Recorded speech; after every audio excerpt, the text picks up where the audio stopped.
Water. It's not something most of us spend a lot of time thinking about. You may be thinking about it a lot more in the future, and whether you know it or not, well, water will have a big impact on your property and your life. The World Economic Forum recently declared the biggest threat facing the planet over the next decade to be a global water crisis. The UN estimates that by 2030, nearly half the world population will be living in areas of what they call high water stress. As we've got more and more population, more and more water use, we're seeing some constraints on some of the water resources. Here in the United States, especially in the Southwest, battles are already being fought over who gets the water and how. This impacts not just where people live, but also how they live. Going forward, we're going to see a change in the nature of our communities, how they look, how they're landscaped, how buildings are designed, and we're going to adapt to our water situation. California is already more than 5 years into a drought, and the population of Nevada and Arizona, well, they're expected to double between 2000 and 2030. Water is precious in a desert. It's precious anywhere, but it's particularly precious in a desert. And we were using groundwater, pumping it out of the ground that had accumulated over centuries at an alarming rate.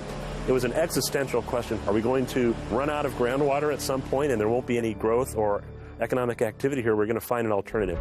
With groundwater drying up, much of the western United States turned to the nearly 1,500-mile-long Colorado River, which flows from the Rocky Mountains all the way to Mexico.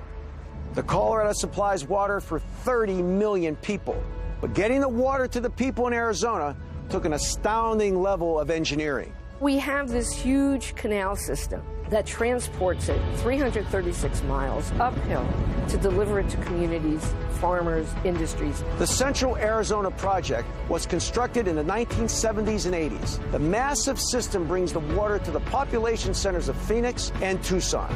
It cost over $4 billion to build. There's a 300-mile-long excavation, several tunnels bored through mountains, siphons going under rivers. It's an engineering marvel. You can see it from outer space. On average, more than 5 trillion gallons flow through the canal every year. What we're looking at behind me here is the map board of the system itself. It's 336 miles long, controlled by 2 dispatchers that are sitting behind us here. We have 15 pumping stations along our 300-plus mile canal. We have to basically pump the water uphill and then let it flow by gravity over some period of miles. So all these values that you're looking at are in CFS, cubic feet per second.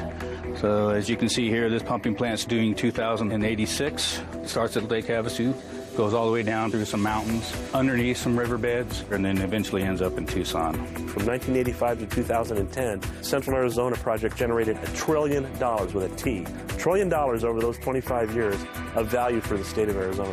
When our supply becomes more expensive because of scarcity, people need to remember what it's really worth, not just us personally when we turn on our tap, but what it's doing for the state that we live in. But even the mighty Colorado River is struggling. Water levels in its 2 biggest reservoirs, Lake Mead and Lake Powell, they've been dropping fast. Shortages are coming.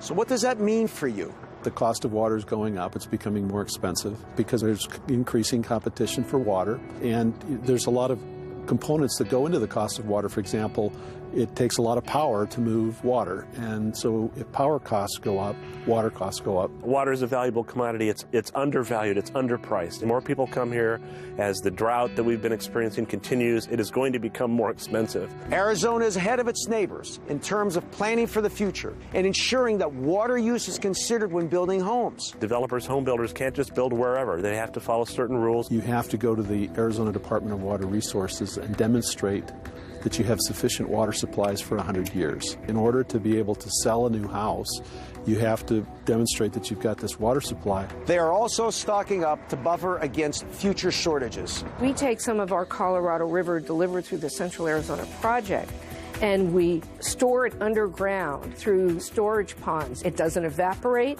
It's there for the future use. Homes in America use 27.5 billion gallons of water every day, preparing food, flushing toilets, and watering lawns. As we see buildings go up vertically, what we're seeing is less landscaping on a per resident basis. We're also seeing the opportunity to reuse some of the water internally. We're seeing rooftop gardens. There's much more consciousness in terms of individual homes. We have low flow toilets and shower heads, desert landscaping. On a per person basis, water demand is going down. New construction is more efficient than old construction. People are remodeling their homes. Regulations were adopted that required golf courses to reduce the amount of grass that they put in when they built a new one. You now see many of these world-class championship facilities out here are a mixture of grass and desert, and they're absolutely stunningly beautiful.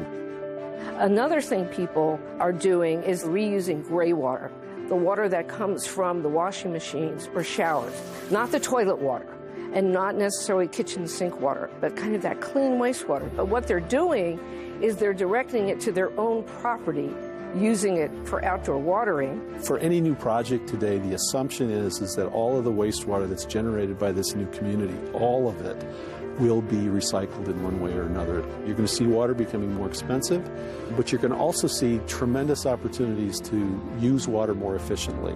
People here are very confident and optimistic that we will be able to continue our lifestyle, our economic vitality.